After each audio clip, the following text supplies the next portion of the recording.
Hola, ¿cómo están?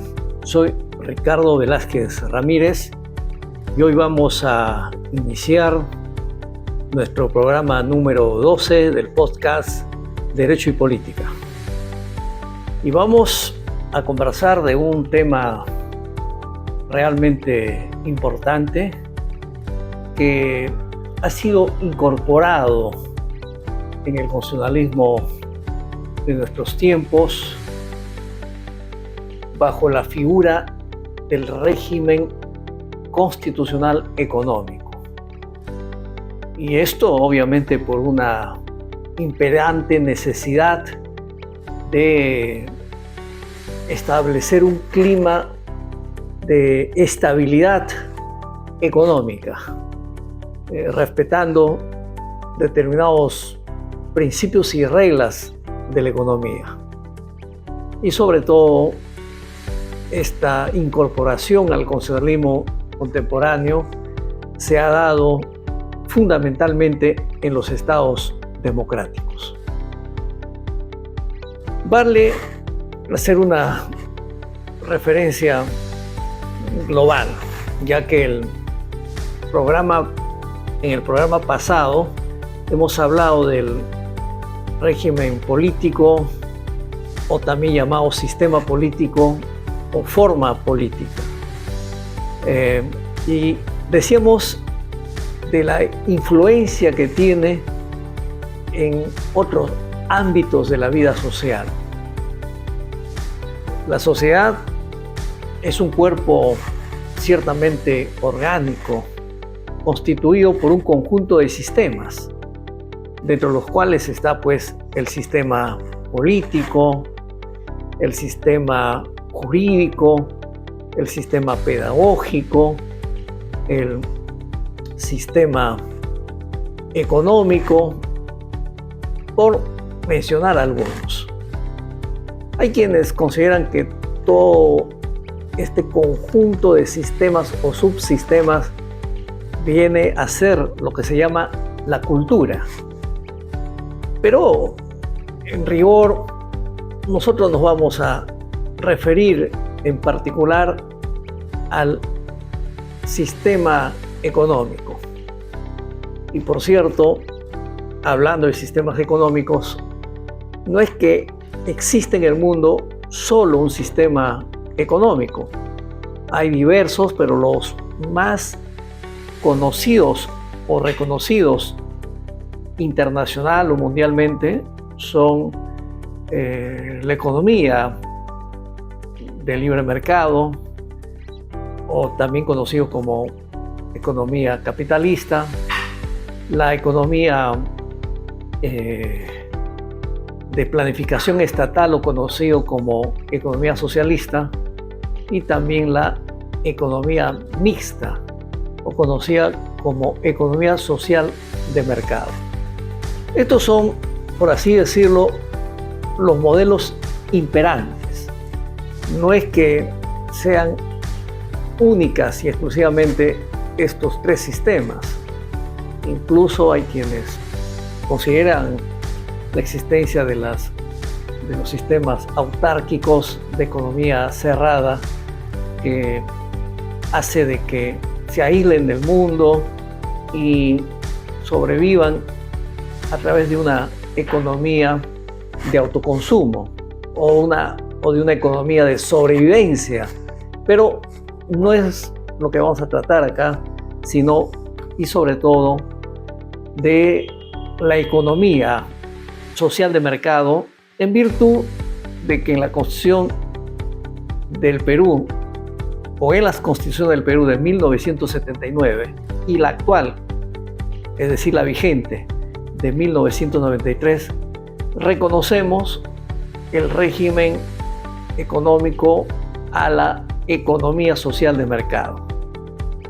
De tal forma que en el Perú no es un modelo reciente, ya viene desde 1979. Es decir, ya tiene un buen recorrido. Hay quienes equivocadamente consideran que en el Perú rige un modelo neoliberal, hablando del punto de vista económico. Falso, porque el modelo institucional, el modelo constitucional es la economía social de mercado. En otras palabras, una economía mixta, donde conjuga la participación del Estado y del sector privado. En el Perú tenemos que, por ejemplo, la actual Constitución nos habla en el artículo 58 lo siguiente: la iniciativa privada es libre, se ejerce en una economía social de mercado. Bajo este régimen, el Estado orienta el desarrollo del país y actúa principalmente en las áreas de la promoción del empleo, la salud, educación, seguridad, servicios públicos e infraestructura. De tal forma, el modelo está institucionalizado y, desde mi punto de vista, es un modelo que de alguna manera se expresa en la fórmula de una democracia económica, de tal forma que la actividad planificada y dirigida del Estado no es única y exclusiva, sino participan los privados y subsidiariamente el Estado participa en aquellos lugares donde el sector privado no tiene interés o donde, por necesidad nacional, es imperativo que el Estado participe o tenga presencia. Por eso es que este modelo, si bien es cierto, nosotros, hablo ya del Perú, lo institucionalizamos desde 1979 para adelante, los orígenes lo encontramos en Alemania, con una doctrina social cristiana y que tuvo éxito y que después se expandió a otros países de Europa y llegando, por cierto, también a América Latina. En el Perú, este modelo está tan impregnado que como modelo es realmente interesante, pero no ha cosechado todos los éxitos que esperábamos, pero no por deficiencias del modelo, sino y sobre todo por el factor humano. Yo diría por la repercusión también de la dinámica política peruana, pero con sus limitaciones ha tenido resultados impresionantes, reduciendo significativamente la pobreza y extrema pobreza. Pero vale la pena decir cuáles son las características de esta economía social de mercado en su aplicación peruana. Contiene 4 principios que vale la pena resaltar. El primero de ellos es el pluralismo económico, que implica la coexistencia de diversas formas de propiedad y de empresas. De tal forma que el pluralismo económico tiene un carácter democrático. Esto significa que hay un principio de igualdad entre las formas diversas de propiedad y empresa, sin privilegio de ninguna, pero con la existencia de regímenes tributarios y crediticios adecuados a la naturaleza de cada empresa. El otro principio es la planificación democrática. ¿Qué significa ello? Esta planificación democrática está vinculada a la noción fundamental de la generación del bien común por el Estado mediante planes que hacen un ordenamiento de fines y de metas, señalan procedimientos y establecen las prioridades y los objetivos por alcanzar. De tal forma, la planificación de una sociedad libre, en el sentido de ser una economía que corresponda a una sociedad democrática, esta planificación debe respetar este orden político-social con sus correspondientes autonomías y libertades institucionales, empresariales y personales. La planificación democrática tiene un doble sentido. Uno, que no es simplemente la obra de los tecnócratas, que eso es realmente importante, sino que se propicia también la participación del sector privado en concertación con el sector público. También en otro de los principios de la economía social de mercado es la iniciativa libre dentro de la economía social de mercado. ¿Cómo o qué significa esto?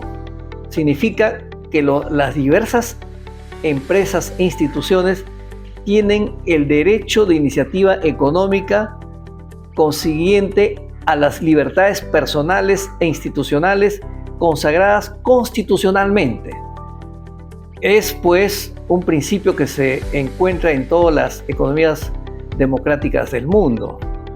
Los poderes públicos garantizan y protegen su ejercicio y la defensa de la productividad de acuerdo con las exigencias de la economía general y, en su caso, de la planificación. La libertad, de esta manera, está orientada por la planificación, pero no queda compulsivamente obligada por ella.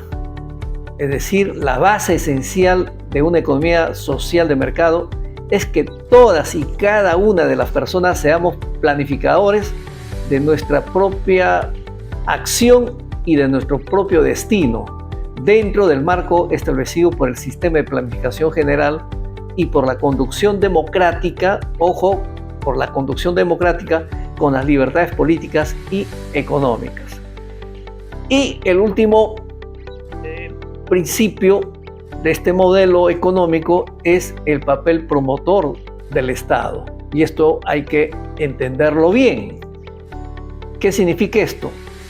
Que el papel promotor del Estado está planteado en su doble sentido político y económico. La promoción no solamente es hacer, es fundamentalmente, y esto con los diversos grados, estimular al que se haga cooperar en la realización de obras y de servicios. Y por último, el hacer directo. Esta última le permite, de un modo particular, fomentar los servicios públicos, desconcentrar la inversión, la gran inversión nacional, mediante las obras públicas de carreteras, de riego, de hidroeléctricas y de todo el equipamiento nacional que no se hace en las ciudades, lo que otros no pueden o no deben hacer. Sin embargo, vale la pena decir lo siguiente: hay que tener presente que el Estado es parte de la nación y no por encomendársele la promoción económica aparecen milagrosamente recursos financieros o gerenciales suficientes para poder desenvolver o resolver la totalidad de los problemas. De allí que el rol promotor del Estado debe ser entendido en la forma estimular por una parte, cooperar por otra y hacer lo que los otros no pueden o no deben hacer. ¿Qué significa estimular? Incentivar la iniciativa privada y la actividad económica general. ¿Qué significa cooperar? Apoyar acciones facilitando el desarrollo sin coacción directa. ¿Y qué significa hacer lo que otros no pueden o no deben hacer? Significa asumir un rol subsidiario donde el Estado actúa solo cuando el sector privado no es suficiente o no es necesario por el interés público. De tal forma que esta economía lleva implícito, yo diría, una conciliación de la libre iniciativa privada con el desarrollo social, es decir, una conciliación de un principio de libertad, del principio de libertad económica con el principio de solidaridad expresada en la forma de subsidiariedad. Pero, ojo, en este modelo hay ciertamente problemas que es necesario corregir. Si bien es cierto, en rigor debe garantizar la libre competencia para que en esta interacción el consumidor salga beneficiado. Sin embargo, muchas veces grupos oligopólicos terminan manejando el control de los precios, y como tal hay una distorsión del mercado por esta concertación de precios, y esto tiene que ver obviamente con estos tentáculos que tienen los grupos de poder y que se insertan o se infiltran en las instituciones reguladoras, en las instituciones que deben garantizar la libre competencia.